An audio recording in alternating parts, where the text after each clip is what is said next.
వికారాబాద్ జిల్లా పరిగిలో gang war కలకలం రేపింది. పోలీస్ స్టేషన్ కు కూతవేటు దూరంలో సుమారు 100 మంది కూల్ డ్రింక్ సీసాలతో దాడి చేసుకున్నారు.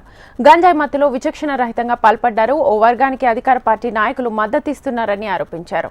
పోలీసులతో బెదిరించి ఇష్టానుసారంగా కొట్టారని ఆరోపించారు. సీసీటీవీ ఫుటేజ్లో రికార్డైన దృశ్యాలు చూపించినప్పటికీ న్యాయం చేయడం లేదన్నారు. అకారణంగా చితకబాదిన పోలీసులపై చట్టపరమైన చర్యలు తీసుకోవాలని మరో వర్గానికి చెందిన యువకులు డిమాండ్ చేస్తున్నారు.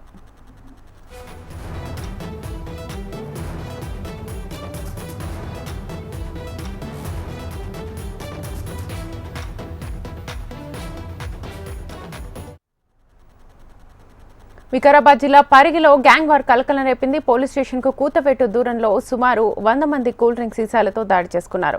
గంజాయి మత్తులో విచక్షణ రహితంగా పాల్పడ్డారు. ఓ వర్గానికి అధికార పార్టీ నాయకులు మద్దతిస్తున్నారని ఆరోపించారు. పోలీసులతో బెదిరించి ఇష్టానుసారంగా కొట్టారని ఆరోపించారు. సీసీటీవీ ఫుటేజ్లో రికార్డైన దృశ్యాలు చూపించినప్పటికీ న్యాయం చేయడం లేదన్నారు. అకారణంగా చితకబాదిన పోలీసులపై చట్టపరమైన చర్యలు తీసుకోవాలని మరో వర్గానికి చెందిన యువకులు డిమాండ్ చేస్తున్నారు. ఇదే అంశానికి సంబంధించి ఫుల్ డీటెయిల్స్ మా హైదరాబాద్ బ్యూరో రమణని అడిగి తెలుసుకుందాం. రమణ, అంటే ఒక చిన్న గొడవ కారణంగా ఆ గొడవలో భాగంగా ఎవరైతే గొడవకు చేసిన కారణమయ్యారో వారిని ఒక ప్లేస్ కి పిలిపించి పిలిపించి వారిని చితకబాదే ప్రయత్నం చేశారు. ఇదంతా కూడా పరిగి టౌన్ లోనే, ముఖ్యంగా పోలీస్ స్టేషన్ కు దగ్గరలోనే అతి సమీపంలో ఇన్సిడెంట్ చోటు చేసుకోవడం మనం ఇక్కడ ప్రత్యేకంగా చెప్పుకోవాల్సి ఉంటుంది.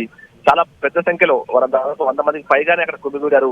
వారంతా కూడా ఈ కూల్ డ్రింక్ సీసాలు, ఆ సీసాల ఆధారంతో ఒకరిపై ఒకరు దాడి చేసుకునే ప్రయత్నం చేశారు. అందులో ముఖ్యంగా ఒక వర్గం అయితే చెప్తోంది, కేవలం మమ్మల్ని టార్గెట్ గా చేసుకుని మాపై దాడి చేసే ప్రయత్నం చేశారు. మాట్లాడుకుందామని పిలిచి విచక్షణ రహితంగా దాడి చేశారు. పోలీసులకు ఫిర్యాదు చేసినా కూడా పోలీసులు మళ్ళీ మాపైనే తప్పుడు ఆరోపణలు చేస్తారు, కానీ మాకు న్యాయం జరగట్లేదని ఆరోపణలు చేస్తున్నారు.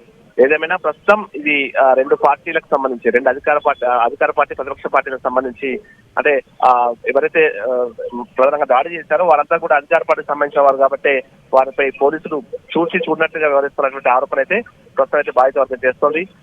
మొత్తంగా ఈ కేసు దీనికి సంబంధించి ప్రస్తుతం పోలీసు కేసు నమోదు చేశారు, కానీ ఎవరైతే దాడి చేశారో వారికి సంబంధించి మాత్రం ఇంకా కేసు నమోదు కాలేదనేటువంటి ఆరోపణ ప్రస్తుతం బాధితులు చేస్తున్నారు. ఖచ్చితంగా తమపై చర్యలు తీసుకోవాలని వారిపై చర్యలు తీసుకోవాలని కూడా వారు డిమాండ్ చేస్తున్నారు. సీసీ ఫుటేజ్ ను కూడా వారు పోలీసులకు ఇచ్చినట్టుగా చెప్తున్నారు. మనం సీసీ ఫుటేజ్ లో చూస్తున్నాం, పెద్ద ఎత్తున జరిగిన దాడి, అంటే ఒక గ్యాంగ్ వార్ కల్పించే విధంగా ఆ విజువల్స్ ఉన్నాయి.